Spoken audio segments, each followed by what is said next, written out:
dutangiranye n'umugore hano mu muhanda yari ari kugenda yiririmbira, ndetse niba abantu nyine baciriritse rubanda rugufi babandi baba bakura imyanda mu muhanda kugira ngo imihanda ibe ifite isuku. Ndetse uko ari kugenda ahangaha nyuma y'ibibazo yari afite by'ubukene byose yacishagamo nyine akirengagiza akaniririmbira. Gusa hafi aho ngaho mu modoka hari abari bari gusomana, ndetse si ugusomana gusa, umugore wari uri gusomana n'uriya mugabo yakuyemo umwenda w'imbere andaweya arangije ayijugunya hanze. Sasa mu kuyijugunya iraza igwa kuri wa mugore nanone wari kwitoragurira imyanda. Arebye mu modoka hari abo yabonyemo nyagasani asa n'uwikanze. Abo yabonyemo bari gusomana yasanze mu mugabo waranje aravuga ati sheri ibyo ni ibiki urimo. Ndetse umugabo yahise asohoka byihuse nawe aza ahangaha ngo aze avugane n'umugore we amubwize ukuri amukurira inzira ku gahuru. Ibyo byarabaye. Umugabo arangije araza aravuga ati ubaye iki se? Numvise unyihamagaza umbwira ubusa, ubaye iki? Mbwira ikintu kikubaye gitumye utangara bigeze aha. Uyu mugore arangije aravuga ati sheri ibi ni ibikirimo, ndebera mugeze nawe gukuramo imyenda y'imbere. Ati kandi urabizi neza uri umugabo wanjye, none reba uyu mugore muri kumwe mukora iki? Ndetse nanababonye muri gusomana. Uyu arangije aravuga ati asye twarambiwe, nakumvise rwose icyo kivugo wari uri kuvuga, wivuze birahagije. Ati ahubwo se ntabwo urarangiza ngo uvanga ugende? Niba twari turi kumwe twamaze, kandi ibyo twakoze ni uburenganzira bwacu, turi bakuru, ntabwo turi abana ugomba gutegeka uko twitwara. Ati disi waje aho ngaho uzana ibintu by'impuhwe, abantu uri kuzana y'impuhwe urabazi, ubundi si umugabo waramubyaye. Ndetse nagira ngo nkubwire ko niba ibyo umuha bitamuhaza ngewe akaza nkamuha ibyuzuye, ibyo ntacyo bivuze. Rero iyakira ugenda ushaka ubundi buzima. Uyu mugabo arangije aravuga ati sheri nawe rero uramwemeje. Ati si umuhera ku kagari neza neza uhise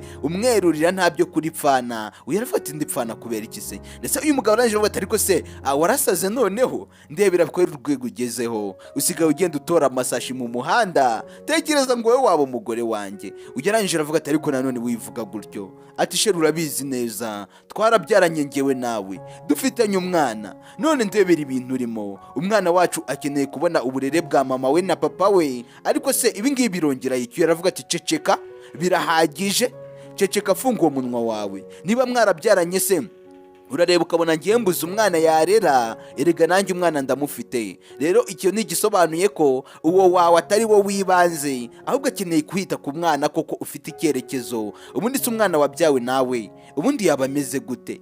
N'ubundi umwana umeze nka wabyawe nkawe ubwo ameze nkawe, nawe agenda atora amasashi. Ni umuryango w'abasazi gusa. Rero ntago ashoboye kuza mu basazi, agomba kuza akibanira rwose n'umugore w'umusirimu nkanjye. Reba taye ndiho, reba ariko izi taye ziboneka hakeya rega. Yaritegereza kandi koko baravuga ngo ukurenze nyine abakurenze. Uyaravuga ati wambonye? Okay, nyuma y'uko umaze kumbona ahubwo ndashaka comment umbwira wambonye ute? Wambonye ute mbwira. Uyu mugore aravuga ati umugabo mwiza kubera iki wakora ibi? Terega nta kwisubira, namaze kubitegura kandi nagira ngo nkubwire ko muri aka kanya tudafite umwanya wo kuba turi kumwe nawe. Hari ahantu tugiye kujya, tugiye gusohoka, ngende mbe ndi kumwe na sheri wanjye mushya, tugiye kugenda rwose tuwe duserebura. Umugore aciye bugufi yarangije avuga umva irekuza umugabo wanjye, irekuze gira vuba vuba se nyine nta soni. Uraza umwifatishwa iki? Ngo mwarashyingiranywe, uzagenda uzabona n'abandi mushyingiranwa, kandi sinzagira n'indi nshuro n'imwe nongera kukubona uri kumwe n'umugabo wanjye. Ibyo byo bizirikane ubishyire mu mutwe wawe, urebe ahantu byandika. Atahubwo masheri tugire tunigendere disi, ndashaka kuba ndi kumwe nawe ahantu heza, ahantu hatuze turi gukurura akayaga, ndetse nkumbuye za keya zawe ujye umpiyo turi mu buriri nyagasani. Kandi ibyo byose akabivuga umugore we w'isezerano banabyaranye abyumva. Uyananira bati mpaka bizu sheri. Ati nta kibazo. Ndetse uyu mugabo aravuga ati koko ibyo umubwiye niko kuri, nanjye ndabikumbuye, nkumbuye kuba ndi kumwe nawe. Atahubwo twigendere nta mwanya twabona w'inzererezi. Umugabo akatiye umugore wahangaha ku mugaragaro ku manywa y'ihangu, izuba riva. Umugore we disi byaramurenze amarira bamarira, ntabwo yiyumvishaga ko umugabo we yakora ibintu nk'ibi, ariko baramusize acika intege yicara hasi ararira. Aravuga ati mugabo mwiza kubera icyo unsize, kubera icyo ukoze ibintu nk'ibi ngibi koko, ni kubera icyo wankora ibintu nk'ibi? Ariko umugabo we yabisoje n'ubundi ibyo yateguye, yavuze ko nta n'impamvu yo gusubira inyuma. Aravuga ati miyamoro wibikora. Ariko n'ubundi wari kubwira yamaze no kugenda,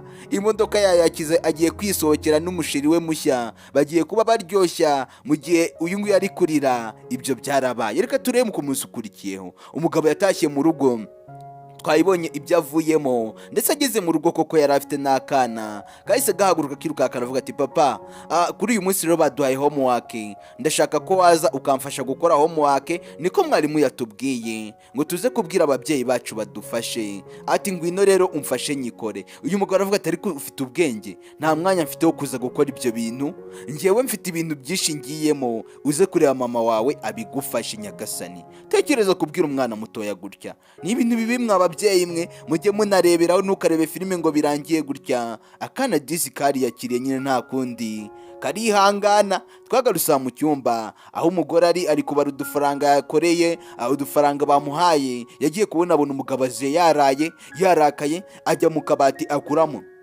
igikapu, arangije aragifungura. Umugore arikanga, si uyu mugabo niki kiri kujya mbere. Umugore ahita ahaguruka agira amatsiko y'impamvu umugabo ari gupakinga gutya, biramurenga. Umugabo atangira gufata imyenda, atangira kuzinga. Uyu mugore avuga ati mi amor, uri mu biki? Andi kubona uri gupakira ibintu, uri gushaka kujya he, ugiye hehe? Please wambwiye. Umugabo aramwihorera, arangije aravuga ati ntabwo ubizi neza se, nakubwiye ko mfite undi mugore tugiye kujya kubana, kandi ibyo bintu sinzi impamvu utabifata mu mutwe. Ntabwo nkiri ku rwego rwawe muri aka kanya, mfite undi muryango ngomba kujya kwitaho. Rero nawe shaka buryo ki wakwibeshaho, wite kuri uriya mwana. Atari ko ubundi nuko utanumva, ejo nawe ikubwiye ugira ngo ndabeshya, ariko reka nze nkwereke ukuri. Ibyo nakubwiraga byose byari ukuri, ndagiye, kandi n'ahandi hantu tuzahurira wibagirwe ko wigeze kubana nanjye. Uyu mugore avuga ati mi amor, ntabwo wabikora ibyo bintu, dufite umuryango ngewe nawe, dufite umwana twagakwiye kuba turi kwitaho, ndetse uriya mwana wacu aradukeneye nka mama we na papa we. None kubera icyo wakora ibintu nk'ibyo? Disi hari abadamu bahora barira, ugasanga abagabo babo bahora bababwira nabi barabashenguye. Uyu aravuga ati ariko wumva bigenze bite? Ayo matwi yawe uba wavuniyemo ibiti, cyangwa hari ibintu wahaditsemo bituma utumva? Nakubwiye ko mfite undi muryango ngiye kwitaho, kandi nakubwiye ko ntabwo nzagaruka aha ngaho, bizirikane. Uyu mugore arangije aramufata isheri, ntaho wacika, ntaho wajya, urabizi ko ari njye njyenyine ntashobora kwita ku rugo, amafaranga mpembwa ni hafi ya ntayo, uri kumva nakwita ku mwana gute? Umugabo aramwiyaka aragenda, aravuga ati menye. Uyu aravuga ati sheri wikora ibyo bintu, agenda amwiruka. Ariko n'ubundi nanone yabonye nta kundi, umugabo imyanzuro yayifashe, ariko buriya nagira ngo nanabagire n'inama. Buriya nta mpamvu yo kubana n'umuntu mwinginga, no kubana n'umuntu wagira ngo uri kumuhakwaho. Akana kabo muri ako kanya kahise kaza kirukanka, gahita kaza gahobera mama wako, kari kabonye koko ababaye, ari mu buzima butamworoheye. Papa wako yari yabatereranye cyane, ndetse yari yarabirengagije cyane, nta kundi bari kubigenza. Bidatinze umugabo sasa ahangaha yamaze kokipa undi mugore, yinjiye umugore, ndetse umugore wifitiye umwana ata umugore we, uyu nguyu ati umugore we ata n'umwana we. Bageze ahangaha umugore avuga ati asheri, rero nagira ngo ngushimiye cyane rwose, warakoze kuba waguriye umwana wacu inifomu nshya, ukamugurira imyenda n'inkweto byose bishya, ndetse n'amakayi mashya n'ibikapu bishya. Rwose nagira ngo ngushimire, nicyo gihe ngo mbe naguha amashimwe, kuko uyu mwana wacu nawe aba akwishimiye cyane. Ati ni iby'agaciro rwose, sinumvishaga ko nzabona umuntu nkawe washobora kuba wafata umwana wanjye neza, akaba yamwitaho umwana wanjye akanyurwa, kuko buri iteka iyo umwana wanjye yishimye nabyo ndabimenya, ni ikimenyetso kigaragaza ko yakwishimiye. Ati mwana ujye umwubaha, ati uyu mugabo ujye umwitaho. Ndetse uyu mwana arangije avuga ati mama, uyu mugabo rwose nanjye ndamukunda cyane, kuko aba yambaye buri kimwe cyose, iteka nanjye iyo mubonye ndishima. Ndetse uyu arangije avuga ati rega nta bidanje, mwebwe musigaye muri umuryango wanjye, niyo mpamvu kwita kuri uyu mwana bisigaye biri mu nshingano zanjye. None se uri kumva mbaye ntari kumwitaho, nabandi kwita kuri nde? Nimwe muryango mfite muri aka kanya. Ati rero nzakomeza mbiteho uko ibihe bizagenda biza, kandi ntabwo nzirirwa acika intege. Umugabo aca bugufi aravuga ati mwana, ahubwo uri kumva se uramutse unyise papa wawe aho kunyita uyu mugabo byagenda gute? Uyu arangije aravuga ati oke nta kibazo, nzajya nkwita papa wanjye, kuko nubundi unyitaho cyane kurusha nuko papa wanjye yakabaye anyitaho.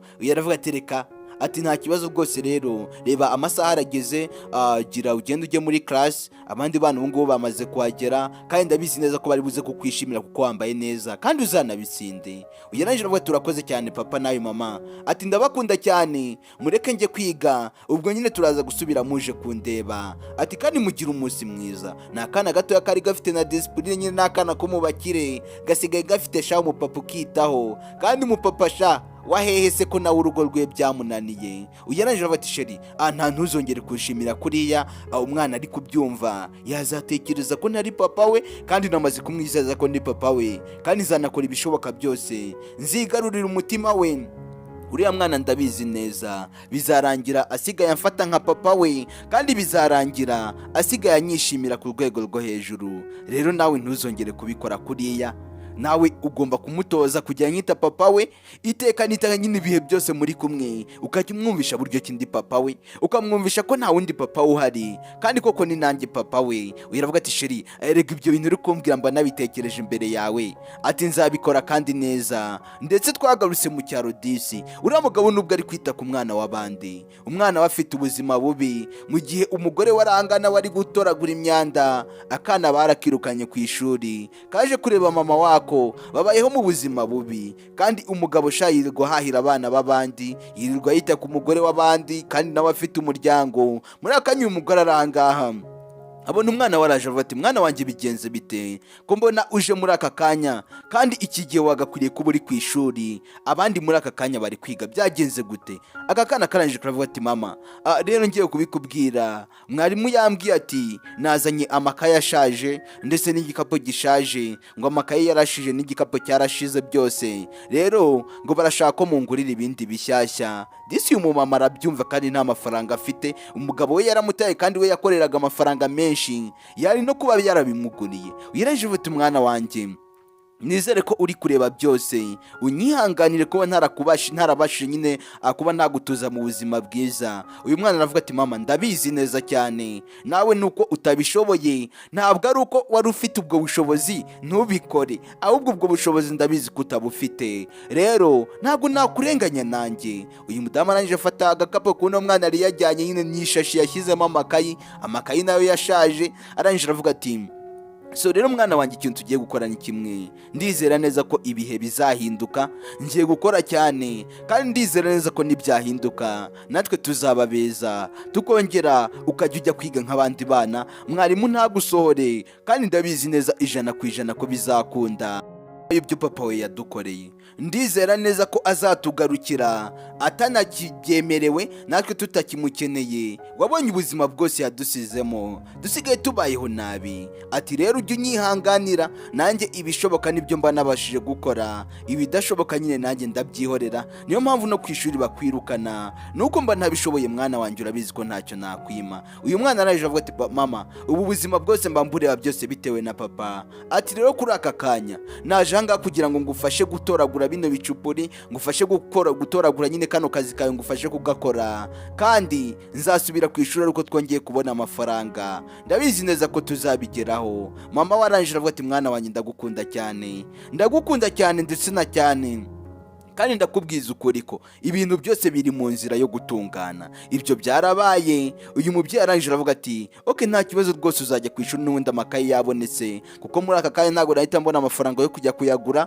ntari bingwino tube turi kumwe, tube dukorana aka kazi. Ndabizi neza ko ayo bari buze kumpemba ndaza guhita ngenda nkuguriremo amakaramu, nubwo ntabigura byose nkagura bike. Uyu mwana arangije avuga ati rega mama nta kibazo, wowe rwose ntukangireho ikibazo, kuko n'ubundi ndabizi neza 100% ko buri kimwe cyose utabasha kumpa, nuko uba ari ntacyo ufite, ntacyo wanyimugifite. Ndakwizeye kandi ndanakwizera cyane kurusha uko nizeye papa, kuko papa yanambwiye nabajya no kugenda nta n'impamvu yatuma mwibuka. Uyu mubyeyi aravuga ati mwana wanjye humura, ati humura rwose ndakumva, kandi buri uri n'umwana w'umunyabwenge, uri umwana ureba kure, kandi koko uyu mwana ngiye mbona atanasanzwe. Tekereza umwana yavuze ati mama ndaza ngufashe, nzasubira ku ishuri uko amafaranga yabonetse, ibikoresho byabonetse. Mama aravuga ati okay ubu gahunda nta yindi, ni ugukora cyane, kandi mwana wanjye ntuzajya no kwiga, ukagenda ukagira amahirwe nkabona ibyo bikoresho, ujye wiga neza uze wabaye uwa mbere. Ati mama ndakumva neza cyane rwose, kandi nanjye urabizi ko ariyo ntego mbafite.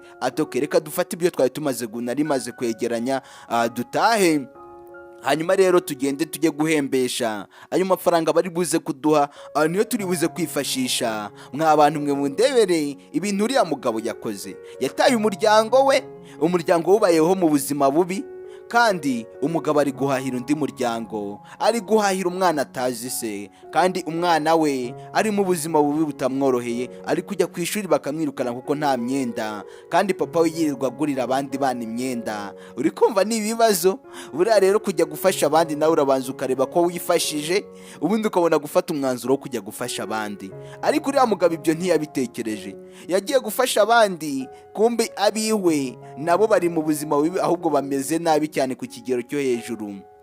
Gusa bifitiye icyizere cy'uko umunsi umwe ibintu bizahinduka bigasubira ku murongo, ibintu bikongera bigakunda. Umwana na nyina bakomeje gukora akazi kabo bibagoye, ariko baragakora. Twagarutse ahangaha sasa, uyu mugabo wa mugabo wataye umugore we n'umwana we arahanga ari kumwe rwose n'undi mugore yinjiye bavuye guhaha. Ahangaha witegereze, barakomeje kugenda. Umudamu aravuga ati wakoze cyane, ibintu byose byari bimeze neza, ubwo twari turi hariya byari umunezero. Ati rero n'umwana wacu ni ugutekereza ku bintu byo kumujyana mu ishuri rihenze, tukamurihira rwose mu bigo bya pirive, nawe akajya agenda rwose ameze nk'uwo kwa minisitiri. Ati umwana wacu bizamuviramo kuvamo afite ubwenge, azaza nyine afite ubwenge, ndetse niyanagera hanze ashobora no kuzajya kwiga hanze y'igihugu. Uyu mugabo aravuga ati rega, ikintu cyose gishoboka uyu mwana tuzakimukorera, nzashakira amafaranga buri hamwe, nzamuha buri kimwe cyose. Uyu mwana nta kintu ntazamukorera, mu bushobozi nzaba mfite nzamushimisha paka. Ndetse uyu mama arangije avuga ati umwana wacu rwose agomba kwishima. Sasa wa mwana yafashe akantuza agakayi yari afite ahita agata hasi. Ati ubaye iki se kandi bigenze bite ko mbona wirakaje? Uyu mwana arangije wumve neza, ati ndashaka iPhone nshyashya, ntabwo ndi gushaka ibi bintu mwama munjijisha ngo ni telefone kandi atari telefone, ndashaka iPhone nshyashya kandi ndayishaka muri aka kanya. Sasa wumva umugabo inshingano yafashe. Uyu mugabo arangije avuga ati ariko nanone ntabwo ari ngombwa ko wagakwiriye kubitwara kuriya, kubera ko iPhone amafaranga yose twari dufite twayahahishije. Ihangane iPhone uzayibona vuba ahangaha, ndaza gukora uko nshoboye nguha iPhone. Tekereza, umwana atabyayisha ariko umwaka iPhone, kandi uwo yabyaye niyo yamwaka ikaramu y'ijana ntayo yamuha. Aka kana gakomeza kwitasa, atumva humura, ariko iPhone ndaza kuyigushakira, ndashaka amafaranga nyiguhe, cyane ko n'ubundi ukiri mutoya. Muri so shaka iPhone ugira gute? iPhone ugira gute ko mu rugo ihari telefone? Indi iPhone uri gushaka ni iki? Reba kana ngaka ngaka ngo gashaka iPhone. Ati humura rwose, amafaranga yose wabonye ko twayakoresheje, twaguzemo buri kimwe, rero amafaranga yashize.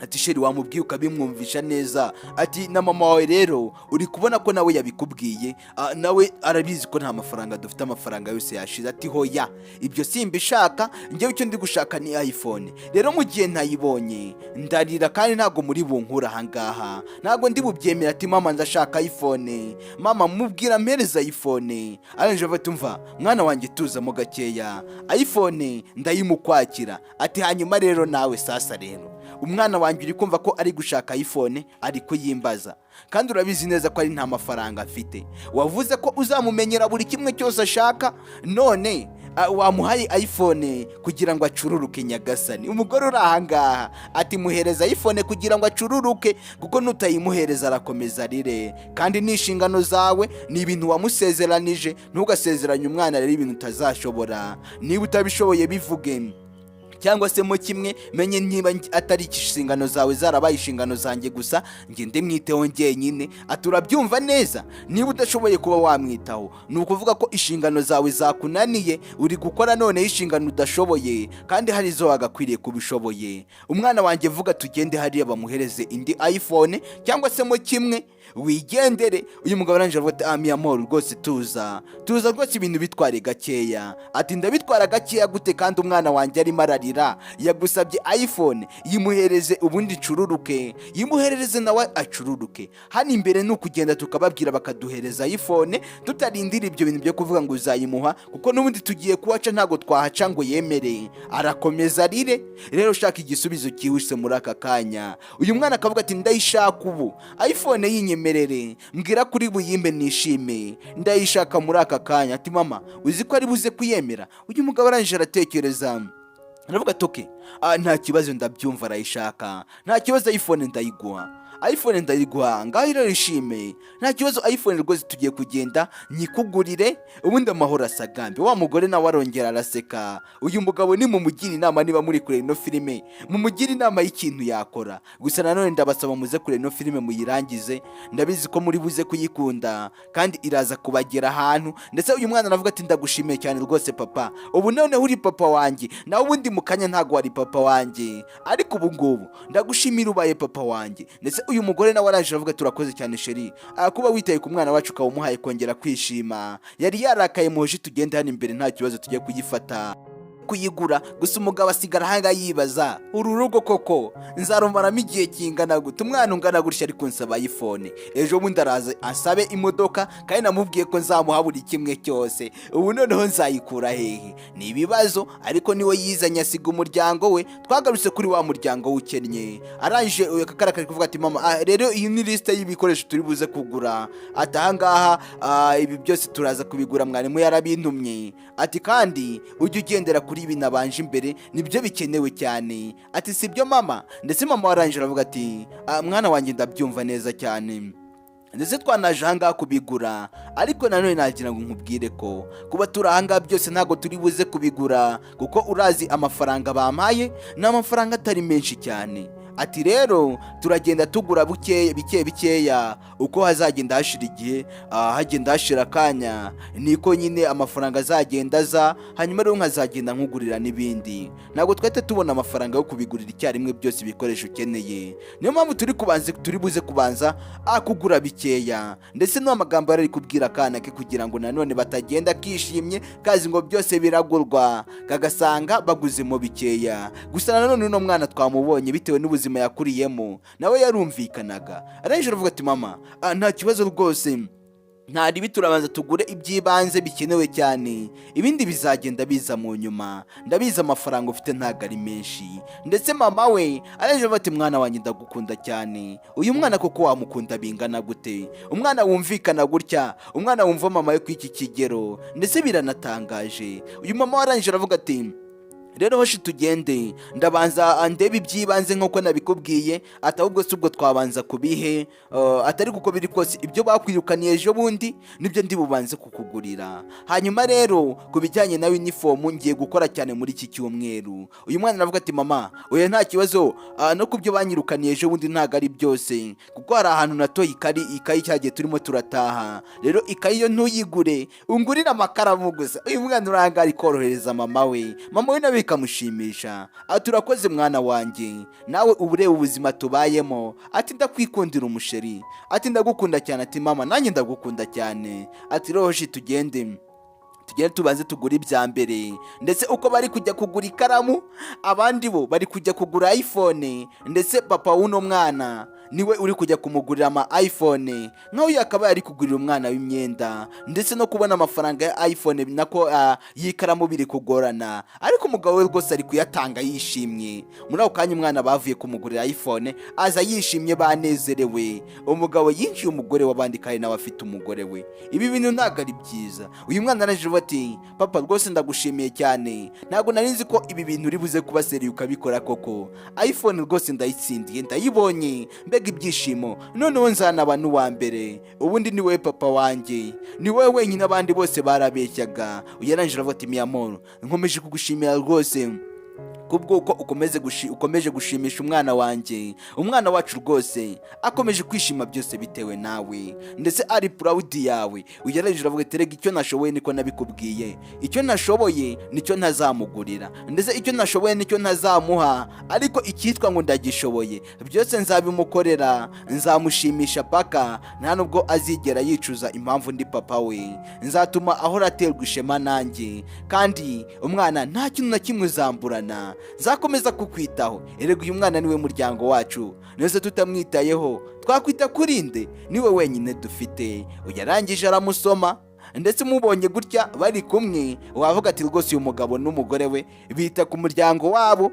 Kandi umugabo turabizi umuryango we aho uherereye, ahubwo yaje kwangarira kuri uyu muryango. Ibyo tuzagenda tubireba byose n'ingaruka zizabaho. Twagarutse kuri rwa ruhande ku mugore w'uriya mugabo ndetse n'umwana we. Umwana nawe yaje yishimye, umwe yishimiye iPhone, undi yishimiye amakara. Muri kumva noneho itandukaniro ry'abana bo mu bakire n'abana bo mu bakene. Umwana yaje avuga ati mama ndagushimiye cyane rwose, aya makaramu yandika neza wanguriye, ati aya makaramu ntago ari nka yayandi mabi, aya yandika neza, ati ndakwishimiye nanjye mwana wanjye, ati disi mpobera ikibebe. Aramuhobera ndetse byose yakoraga n'ubundi yageragezaga gushaka uko yashimisha umwana we, gusa ari aha ngaha yitegereje hakurya. Nyagasani yitegereje hakurya, yabonyeyo umugabo we ari kumwe na wa muryango ari kwitaho muri iyi minsi, yibuka n'ubuzima arimo ukuntu bumugoye, kandi umugabo we yirirwa yinjoyingana n'undi mugore n'undi mwana. Ndetse arangije uyu mudamu yabwiye umwana we aravuga ati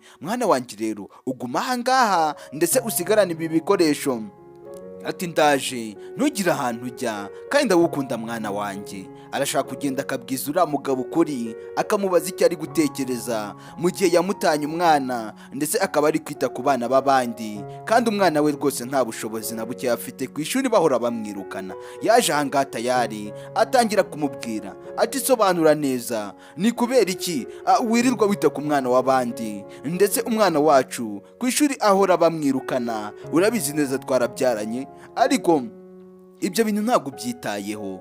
Uwo mwana w'abandi wirirwa ugurira ama iPhone, wirirwa umugurira buri kimwe cyose, n'imodoka azayigusaba uyimuhe. Umwana wacu uzi ko nta n'inifomu afite, nta n'amakaye afite, nta n'amakaramu, none wowe uri aha ngaha gutyo gusa. Ubundi ubitekereza iki? Iyo utekereje ku muryango wawe, wowe ubyumva utuba wumva wowe nta kimwaro ufite muri wowe. Ndetse mu kubivuga aha ngaha bamusamiye hejuru, wa mukeba we nyine wa mugore nawe ahita avuga ati mumbwirire nawe. Uyu mugabo aravuga ati ariko wumva bigenze gute? Nakubwiye ko rugo rw'iwanyu ndetse ntazigera ndukandagiramo, nkubwira ko mfite umuryango. Ati kabwira aka kagore nakabwiye kuva na kera hose, ntago ukiriwe, nta n'ikintu mugipfana, rero nikajye gafunga umunwa gaceceke, nta soni. Ubu kaje kutwibonekezaho rero ngo kugira ngo karebe, erega isura yawe nta kivuze kuri jyewe. Yaravuga ati shut up, ceceka, funga uwo munwa wawe. Uri kuvuga iki ko atari we ndi kuvugana nawe? Ndi kuvugana n'umugabo wanjye, wowe uri kuvuga iki? Arangije avuga ati miyamoro, kubera iki rwose ukora ibintu nk'ibi ngibi? Umwana wacu aragukeneye, akeneye kukubona iruhande rwiwe ndetse akabona papa we na mama we. Kubera icyo utagaruka mu rugo iwacu ngo uze tube turi kumwe? Urabizi urugo kurwitaho njyenyine n'udufaranga nkorera. Uyaravuga ati ibyo ntago bikindeba, ariko izo ntago zikiri inshingano zanjye. Inshingano izo ni izawe, nanjye mfite umuryango ndi kwitaho, mfite umugore hano, mfite n'umwana ndi kwitaho. Rero uri kumva ibyiwa ubwo ni ibyiwa, njye namaze kugusiga, sinshaka kuzagaruka, byararangiye. Uyu aravuga ati okay, reka nze nkubwize ukuri rero, nari njanga kukwinginga bwa mbere na nyuma, nagira ngo nkubwire ko muri aka kanya ndi kukwinginga ngusaba imbabazi, atugaruka mu rugo iwacu twite ku mwana wacu.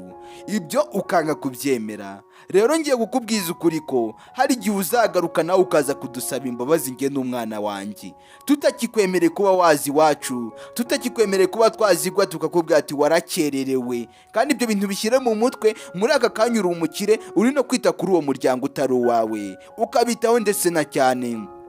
Hari igihe natwe uzakenera ko tukwitaho. Uyu mugabo arangije aravuga ati umva, nagira nkubwire ko ibyo bintu utazigera ubigeraho, ntabwo uzabigeraho. Nzaba nabayikise, mfite amaboko, ndakomeye, mfite impano, amafaranga byose ndabifite. Uri kumva wowe nzagukeneramo iki? Vugisha ukuri kweri, wowe nzagukeneraho iki? Umutindi nkawe sha, ubundi ndagushatse rwose nahumye, nibaza n'ukuntu nahuye nawe. Ati sheri sibyo se? Ati cyane rwose nibyo, kabwire uyu disi yabuze icyo yarenzaho, aha ntacyo wakoraho. Kandi yakomeje kumwinginga kenshi arabyanga, ariko aramubwiye ati one day, umunsi umwe uzaza kutwinginga udusaba ngo tugarukire bitakigushobokeye. Ibyo byarabaye. Umugabo aramuseka aravuga ati ahubwo twigendere, ndetse ngo asigaye afite famiye nshya. Ibyo nabyo twarabibonye, ibyo byarabaye. Barakwereka nyuma y'igihe sasa, hamaze gushira amezi agera kuri 7 amaze gushira, uyu mugabo yaje kugira hararwara bikomeye. Nyagasani nakubwiye ati mwa bantu mwe, umuntu wiratana umubiri, umuntu agenda wirata muri ubu buzima, ubuzima burashira. Umugabo akomeza guhamagara ati miyamoru, ati miyamoru, waje ahangaha nkakubwira ati mwana wanjye. Ndetse abo yarari guhamagara nta rumwe wamwitabaga, muri babandi yitagaho, wa muryango nyine yagiye gusanga ajya kwitaho. yakomeje kubahamagara bamwirengagiza. Muri ako kanya baraje, gusa mu kuza baje barakaye bariye karungu. Ni umwana na mama we, ndetse uyu mugabo muri make yinjiye uno mugore, muri make yataye umugore we yinjira umugore w'abandi, ndetse umugore we akajya amwinginga ati watugarukiye akabyanga. Nyuma na nyuma yaje kurwana, ndetse uyu mugore yinjiye arangije aravuga ati sha umaze kungera ahangaha pe sinjye kukubeshya. Umugabo arikanga ati umaze kungera usigaye uri umutwaro mu rugo rw'iwacu, ngaho guhera mu gitondo kugeza nimugoroba ngo urashaka amazi, ngaho guhera mu gitondo kugera nimugoroba ngo urashaka ibyo kurya, uba wahashye iki ubundi? Umugabo arikanga, kandi aba bantu yabitayeho igihe kirekire, abaha amafaranga aharanira ko uriya mwana azajya amwita se. Ati rero nkubwiriza ukuri, njyewe n'umwana wanjye turakurambiye kuko rwose usigaye udukonsoma nta kintu winjije, ngaho n'udufaranga nibone ati nkuguriremo imiti. Ibyo rero tumaze kubirambirwa, ugira ushaka ahantu ujya, wajya hehe simpazi, gira vuba ushaka ahantu ujya kuba. Ndetse n'umwana wanjye yarakurambiwe kuko sinkita akantu nyine sinkiyitaho, ku mubiri wanjye nta kanyama kakijyaho wapi. Wiravuga ati sheri uvuze ngo iki?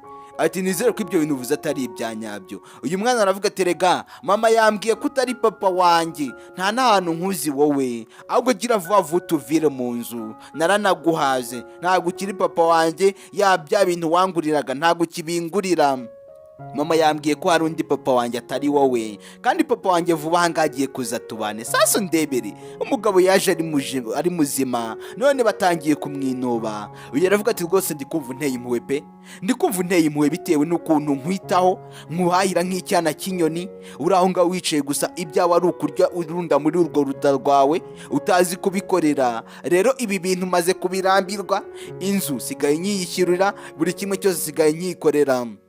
Icyaba kizima rero, fata utwaye wazanye, se mundi wazanye iki? Fata izo nkweto zawe uhaguruka ugende, uvanga turakurambiwe nyagasani. Umugabo baramwirukanye, arazibandwa azerekeza hehe sasa rero? Kandi wibuke buriya mwa bantu mwari igihe umuntu akubwira ikintu ukanga kucyumva, ariko nanone bisa nkaho icyo kintu kizanaba cyo ko kwishyuze mu nyurabwenge. Mwibuke amagambo umugore we yamubwiye. Uyu mugabo arangije aravuga ati ariko se koko turetse kubeshya, nabitayeho igihe kinini, inzu mubamo nkayiriha, ndetse umwana mujyana kwiga, uba amashuri arayegerereye, nkamugurira buri kimwe cyose yansabaga. Nawe nakuzanye rwose ahantu heza, uba ahantu heza mu nzu wabagamo nyigukuramo, ndetse nkukorera buri kimwe cyose, ndakwambika, nkukoreshereza imisatsi, ibintu byose byashobokaga narabikoze mu gihe nari imeze neza. None maze kurwara iyi nyiturano, kuko nibyo mwanyitura, ntago ari bimwanyitura, muri kumva ndi bugehehe rero ko ari mwe muryango mfite. Uyarangije ati garukiraho ngaho, garukiraho, ntago ndi kubyumva nawe ushaka kubyumva. Wivuga ngo turi famiye yawe, twebwe nta hantu na hamwe tukuzi, ahubwo gira vuba vuba boneza agenda utuvire no mu rugo, utazava unatwiyitirira hagira abantu bazanga bakagira ngo uruwo muri famiye, wowe nta hantu tukuzi, taha iwawe, ufite urugo rwawe nyagasa. N'umugabo baramwirukanye, kandi ari no mu buribwe aranarwaye, bamusohokanira inkweto. Sasa uyu mugore ureba isesemi yiwe nakiryo ke, yahise amuterera inkweto aravuga ati sike fata ibyo bikweto byawe, ibikweto binuka gutyo gusa. Uyu mwana aravuga ati tumuka genda tuvire mu rugo, nta hantu nkuzi, we ntabwo uri papa wanjye, warambekere inshuro nyinshi ngo uri papa wanjye kugira ngo mbikwita, ariko naje kugeraho menya ukuri, ntabwo uri papa wanjye. Wakigabo we kikigome gusa, wakigabo we kidafite imibare. Uyu mugore arangije aravuga ati genda ntuzagaruka ahangaha, ntabwo dushaka kongera kukubona njyewe n'umwana wanjye mu rugo rwacu, ugenda ujye gushaka ubundi buzima, waba hehe situbizi, ibyo nta nubwo binaturira, ntabwo tunashinzwe kumenya aho uzaba, ni wowe uza aho uzaba, kandi urabeho, genda ugire urugendo rwiza cyane, rushake runakubere rubi, ibyo ntabwo bitureba. Ati mwana wanjye twigendere, reka iriya nzererezi y'umugabo nyagasani. Sasa ndebere inyiturano, ubu si umugabo arabigenza gute? Twumvise yarakatiye umugore we, yaramwanze, yanamubwiye nabi, ibyo byose twarabibonye. Umugabo yaje atangira kwibaza ati ubuse ko nabwiye umugore wanjye nabi, kubera iki nabikoze ubundi? Ubuse nderekeza hehe? Nta n'inshuti yanjye ngira wenda ngo yamfasha, bose nabiriyeho, bose mbicaho. Umugore wanjye iyo ntamubwira nabi, ubu nakabaye nsubiye mu rugo, ariko nawe nta kundi, ndapfa kujyayo, nashaka nyakire nabi, nashaka bigenze gute, ariko ngomba kujyayo. nkagenda nyine nkumva uko ari buze kumfata. Ibyo ntibyatinze, umugabo yahise afata umwanzuro aravuga ati ngomba kujya mu rugo, byakwanga byakunda atashye ari ikigwari, kuko ibintu yakoze ntabwo byari ngombwa ku muntu nkawe. Yaje ahangaha rwose ndetse aza arwaye, yaragiye ari muzima. Amaze kugera ahangaha arebye abona ahantu babaga harahindutse, yasanze mu rugo iwe harahindutse, ndetse aravuga ati ubu se ko karimo, nubundi se niba arimo ho haraza kunsubiza ngo iki, ari buze kubigenza gute? Nawe nta cyizere yari yifitiye cy'ibisubizo umugore wari buze kumuha, kandi twumvise nawe yari yaramukatiye na kera hose. Umugabo yaraje arahamagara ati my love, ati mi amor, ati nagarutse, ni njyewe mugabo wawe nagarutse. Akiri aho hari uwaje gukingura, ndetse uwaje gukingura ntabwo ari umugore we. Arangije aravuga ati niko uri mu biki ko numvise wakomeje guhamagara cyane, uri guhamagara nde? Ahangaha ninde mi amor wawe uhari? Ni umugabo waje gukingura. Ndetse yarangije aravuga ati umugore wanjye rero yabaga ahangaha n'umwana wanjye, narinje kubareba hano muri runo rugo niho babaga. Ati ahubwo se wabambwirira ko mbashaka, ndabakeneye cyane rwose, ndikumva ashaka guhura nabo. Uyu arikanga, wowe mugore? Nta mugore rwose uba muri uru rugo? Ibyo bintu uri kuvuga ntabyo nzi, muri uru rugo nta mugore uhaba, n'igiwe mpaba. Rero ibyo bintu uri kuvuga ntabwo biri kumvikana. Uyu nanone umutima urongera uramurya cyane, aravuga ati ibyo bintu uri kuvuga ni ibiki? Ariko ntabwo ndi kubyumva, muri uru rugo nta mugore uhaba. Ndetse uyu mugabo aravuga ati please ndakwinginze, ahangaha hahoze ari iwanjye, niho umugore wanjye n'umwana wanjye babaga, none uri kumbwira ngo ntabarimo, bagiye hehe se? Gusa nubwo ari kujya kuvuga umutima ukamurya, naho afite ikirwara kitamworoheye. Indwara arwaye ntabwo imworoheye. Ndetse uyu mugabo arangije aramwegera avuga ati niko se ubundi umeze neza, ko mbona umeze nk'umuntu uri mu buribwe, ufite ikihe kibazo wagiye kwa muganga? Ati nta na mituweli mfite nyagasani. Kumbe uriya muryango yaragiye umucucuraho amafaranga yiwe yose uyamumaraho, ntiyakwibuka no kwitangira mituweli. Uyu mugabo yaramubwiye ati rero nkubwize ukuri, umugore wabaga muri runo rugo ntago akihaba, inzu yarayingurishije, ibintu byose byararangiye, ubu nijye mpaba, sinamenya aho yimukiye, ntago namenya aho yagiye nyagasani. Uyu byaramurenze, isi mwikaragiraho. Naho yateganyaga ko baza gushobora kumwakira bakaba bamuha ikaze mu rugo, biranze. Aho yateganyaga ko ari buze kubaturije, wenda yumvaga ko umugore we wa mbere ashobora kumwitaho wakamwakira, kuko yari azi ko ari umugore ugira umutima mwiza, nabyo byaranze. Arangije aravuga ati ubu nderekeza he koko? Ndajya hehe? Ndakatira hehe? Isi nawe yamwikaragiyeho, abura icyo yabikoraho, ariko nta kundi niwe wabyiteye. Aravuga ati ubundi kubera iki nabikoze? Wa muntu wereka nkugira inama, igihe uzajya ubona ugiye gukora ikintu gishobora kuzagutera kwicuza mu hazaza hawe, igihe ukihorera icyo kintu gikatira ukirebere kure, wikorera ibintu bitazagutera izo ngaruka zo kujya kwicuza uvuga ati kubera iki nabikoze. Ibyo bintu byakubera iki nabikoze, ibyo bintu byirinde. Ndetse uyu yakomeje kugenda avuga ati ubuse ndaca hehe? Ndajya hehe? Ubuse ndamutse nanamubonyeho namubwira ngo iki? Ubuse yagiye hehe? Yagiye hehe? Akomeza kubyibaza, ariko n'ubundi igisubizo cyo ni ntacyo. Aha ntacyo afite, kuko ntago azi aho yimukiye, niba yaranagiye mu mujyi, niba yaranagiye hehe, ibyo ntago abizi. Yakomeje kwangara nyine, ubundi ibi nibyo bita kwangara. Akomeza kugenda mu muhanda wa wenyine, yibaza ati iherezo ry'ibi ni irihe? Ati iherezo bizagenda bite? Ndetse yabaye uw'imihanda muri aka kanya. Ubu nyine asigaye ari uw'imihanda, kuko nta hantu afite abarizwa, nta rugo afite atahamo. Kuryama ubwo nyine nibwaza kumwiriraho, no gushaka ahantu agangika nk'abandi bose, yaryama mu gihugu, yaryama muri kanevu zo mu mujyi, nazo ziba zifite ba nyirazo. Ntabwo wapfa kuyibona gutyo gusa bikoroheye, ntabwo wapfa kuyigondera. Yakomeje urugendo arinda ubwo agera mu mujyi, nyine ahantu hari umujyi bisa nkaho hateye imbere ho gatoya. Aravuga ati uko biri kose yaje hano mu mujyi, yaje mu mujyi uko byagenda kose, kuko ibintu yigeze kumbwira ntangiye kubyumva. Ushobora gusanga nk'Imana yarakoze ibitangaza, akaza gusaba akazi hano mu mujyi bakaba bakamuha. Ubusa ari hewe n'umwana wanjye. Akomeza kuza gushakira ahangaha. Uyu mugabo we yatekerezaga ko umugore we yaje kwaka akazi ko gukora mu rugo, nyine agakora mu rugo nk'umukozi wo mu rugo. Ariko ntituzi ngo biragenda gute. Nanone mukomeze muyirebe muyirangize. ndetse akomeza kwibaza ati ubuse ndabakura he? Mana wambaye hafi ukankorera ibitangaza ukampuza nawe, ndetse ukampuza rwose n'umugore wanjye tugahura, wenda nkamusaba imbabazi z'ibyo namukoreye, yashaka ntambabarire. Gusa arimo ararira arebye hakurya. Sasa witegereze, hari igihe usaba ikintu Imana igahita inaguha igisubizo muri ako kanya. Hakurya hari imodoka ihari, gusa nubwo hari imodoka, hari umuntu uri hirya y'imodoka ho gato. Uyu mugabo hari uwo yabonye aravuga ati nyagasani, umugore wanjye nyagasani yagize mu ubwoba, ndetse yahise atinyamo. Ubundi hari ibintu ubona nawe bikagutera kuba wahabuka ukagira mu ubwoba, ati umugore wanjye byanyabyo se? Ntabwo byumvikana. Yatangiye gutera agatambwe, akabaraga n'intako, agenda asatira iriya modoka aho yari ayibonye. Kumbi nyagasani nakubwiye ati mwa bantu mwe, buriya nta Imana itakura umuntu, ndetse nta n'ahantu itamugeza. Uyu mugabo yaje yirukanka avuga ati miyamworo nyagasani, ndebera uwahoze ari umugore we wikorera ibicupuri, uwahoze ari umugore we utoragura imyanda, asigaye afite n'imodoka agendamo. Uyu mugore yavuze ati my love, warahindutse cyane. Uyu yanaje avuga ati ni wowe se?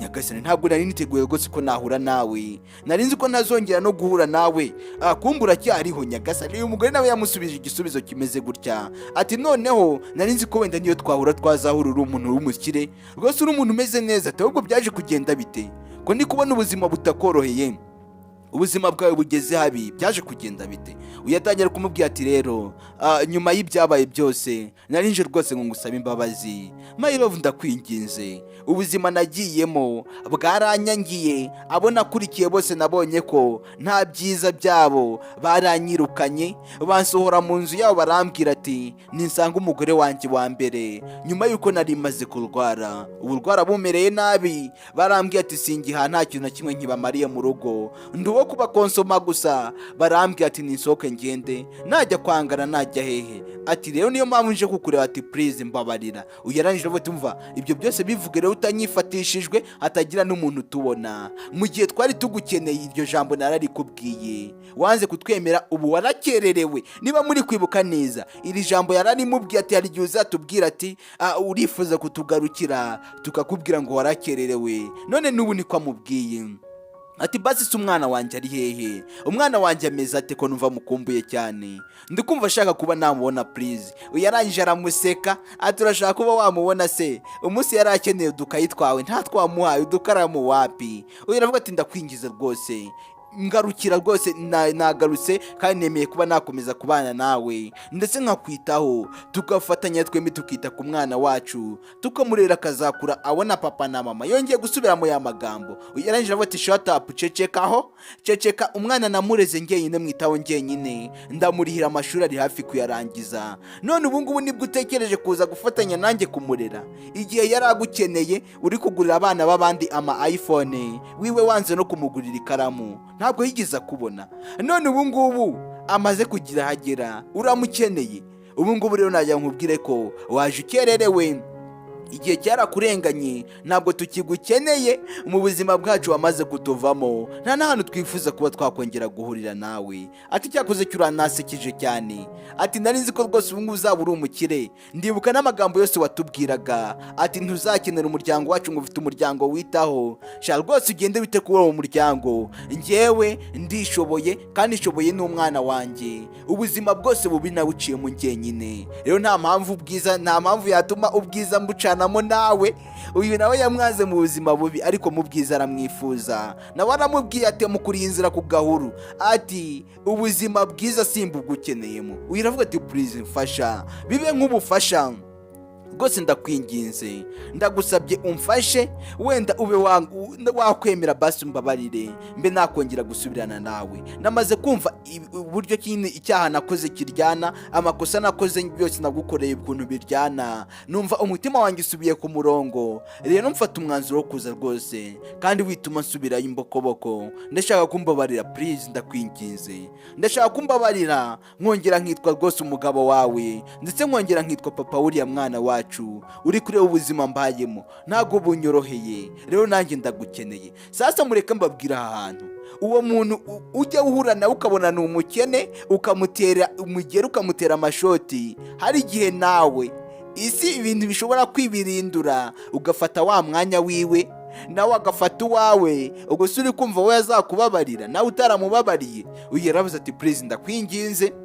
Uyu mugabo ntabwo yari azi ko ibihe bizahinduka, akaba yamera gutya, akaba yakena, ariko ibintu byarabaye. Buriya iteka ibintu bitubaho ntabwo tuba twanabiteguye, iteka nyine tubona bitubayeho gutyo gusa, ndetse nta n'umuntu wanga gukira, erega nuko atabibona. Abantu twese tuba dushaka gukira, ariko yiyumvaga niba ari umukira azakomeza agakira, ariko ntabwo ariko byagenze. Yinginze uno wahoze ari umugore we ati please mfasha. Sasa uyu mugore witegereza urebe, yaravuze ati okay ndakumva, ukeneye ubufasha koko. Ati rero ubufasha ngiye kuguha ntabwo ari ubwo kuba nabana nawe, kuko ibyo byo ntibyanashoboka kukuzana iwanjye, ni ukwikururira ibibazo. Uko ndi kubona uri umusabirizi muri aka kanya, hari udufaranga nari mfite ahangaha, reka ntuguhereze. Uyu mugore yanze kumuhereza, aravuga ati mu gihe twebwe nta n'icumi waduhaye, ngewe ntabwo nshobora kugira imico nk'iyawe ngo nanjye nyakwime, twe twaragukeneye turakubura, ariko ngewe ndaguhaye ayo mafaranga, yafate ugende uyashakemo ibyo kurya, ati kandi ugubwe neza. Uyananjira avuga turakoze cyane rwose, urakoze cyane my love, urakoze cyane ndagushimiye. Ntabwo wakumva buryo ki mu mutima wanjye harimo amashimwe menshi yo kugushimira. Kandi uyu mugabo we nta n'ijana yanabaga, wenda iyo atanabitaho ngo agende banabane, akaba ari ku wundi mugore we ko wenda akajya abohereza n'udufaranga. Uyu we yaravuze ati va mu nzira nigendere ngiye mu kazi, hari byinshi ufite kujya gutunganya. Umugore asigaye ari umukire, umugabo asigaye ari umukene, kandi umugore yahoze ari umukene, umugabo ari umukire, baraguranye. Uyu mugore gusa wiwe agize neza, amugiriye neza, amuhaye udufaranga duke, aravuze ati utwo dufaranga ugenda utwifashishe, urebe uburyo ki nyine wakwitaho muri ubu buzima, ushakemo n'icyo kurya. Arangije ahita ajya mu cyuma, yatsa imodoka arigendera. Umugabo nawe mu gihe n'inkweto zamushiriyeho zatangiye guhengama, yagiye avuga ati please mi amor, ariko nanone nta kindi, ntuzakora ikintu kizatuma urogereta cyangwa wicuza mu nyuma. Igihe ukora ibintu uzi neza ko utazicuza, nk'uyu mugabo ibintu yakoze yari azi ko ari ibintu byiza, ariko abonye ingaruka zabyo, ndetse binamusigiye isomo. Nawe warebye ino filime, nizere ko isomo bitarangiye gutyo gusa, nawe hari isomo usigaranye. Umugabo yacitse intege, aca bugufi, arapfukama, ararira ati kubera iki nabikoze. Ndetse iyi yari finali. Ndabakunda cyane, Imana ibaha umugisha, iteka tuba tubafitiye inkuru nziza, kandi twongere duhure mwebwe mwese twarebanye, hari indi nabateguriye.